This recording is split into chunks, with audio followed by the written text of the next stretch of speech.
आज की कहानी छठ माता का वरदान। बिहार के छोटे से गांव सुहागपुर में गंगा किनारे एक गरीब किसान हरिनारायण रहता था। दिन भर खेतों में मेहनत करता, पर फिर भी घर में मुश्किल से 2 वक्त की रोटी जुटा पाता। उसके परिवार में पत्नी गौरी, बेटा राजू और छोटी बेटी सिया थी। गौरी बहुत धार्मिक स्त्री थी, हर व्रत पूजा करती, पर उसकी सबसे गहरी आस्था छठ माता में थी। वो कहती थी, छठ मैया केवल सूरज की पूजा नहीं, ये तो आत्मा की शुद्धि का पर्व है। जो सच्चे मन से अर्घ्य देता है उसकी हर मनोकामना पूरी होती है।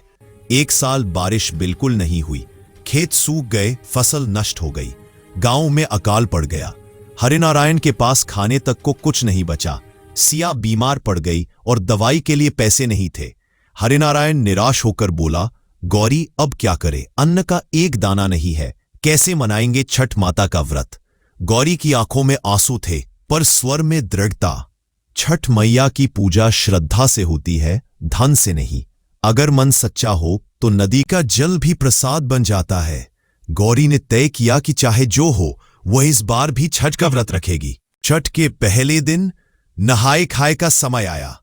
गौरी ने पास की नदी से जल लाया, घर को लीपा पोता, मिट्टी के चूल्हे पर चने की दाल और कद्दू की सब्जी बनाई।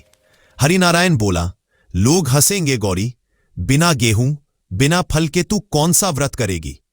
गौरी मुस्कराई, मैं मां से सौदा नहीं करती, बस प्रेम करती हूं। मैया देख रही है, वही रास्ता बनाएंगी। राजू और सिया भी अपनी मां की बात सुनकर मन ही मन छठ माता से कुछ मांगने लगे। राजू ने कहा, मां मैं भी अर्घ्य दूंगा ताकि हमारी फसल फिर से लहलहाए।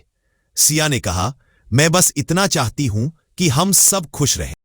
दूसरे दिन खरना का दिन आया, पर घर में गुड़ और चावल नहीं थे। गौरी ने भगवान से कहा, मां तेरी इच्छा के बिना कुछ नहीं होता, आज तेरे नाम से जल ही प्रसाद है। गांव की औरतें बोली, अरे गौरी तेरे घर में तो कुछ नहीं है, क्या करेगी व्रत।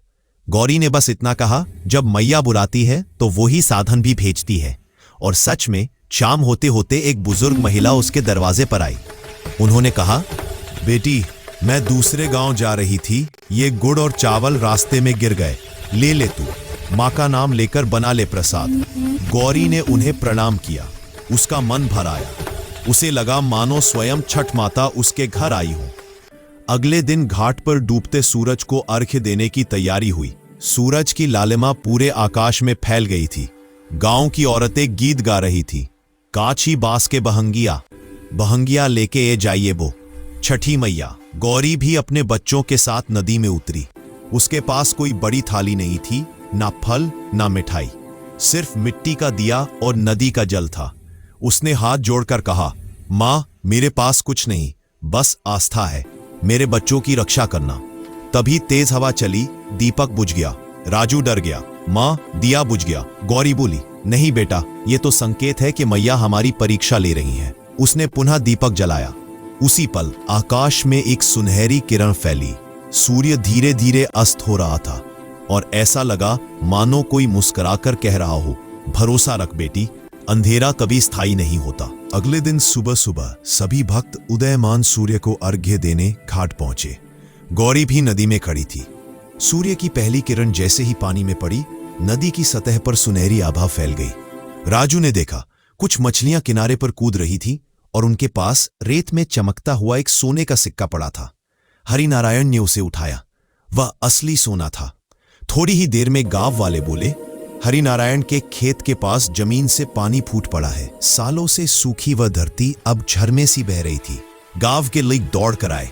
गौरी तेरी श्रद्धा ने तो मां को पिघला दिया, ये छठ माता का आशीर्वाद है। फसल फिर से लहलहाने लगी। राजू ने पढ़ाई शुरू की, सिया पूरी तरह ठीक हो गई। हरिनारायण ने पहली बार मन से कहा, सच कहा था तूने गौरी, श्रद्धा ही सबसे बड़ी पूजा है। गौरी ने मुस्कुराकर आसमान की ओर देखा, मां छठ ने हमारी नाव पार लगा दी।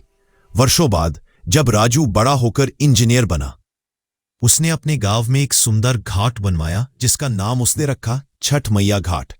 हर साल गांव वाले वहां एक साथ व्रत रखते और गौरी अब भी वही गीत गाती, उठू है सूरज देव अरग दिली तोहार। कहानी का संदेश, आस्था का मूल्य धन नहीं निष्ठा होती है। जब मन सच्चा और कर्म पवित्र होता है तब छठ माता स्वयं राह बना देती है। सच्ची भक्ति वही है जो विपत्ति में भी विश्वास न छोड़े। अगर आपको हमारी कहानी अच्छी लगी हो तो हमारे चैनल को लाइक, सब्सक्राइब और शेयर करें। ये वीडियो देखने के लिए धन्यवाद। और हाँ, अपने कमेंट करना ना भूलें। आपके कमेंट का इंतजार रहेगा।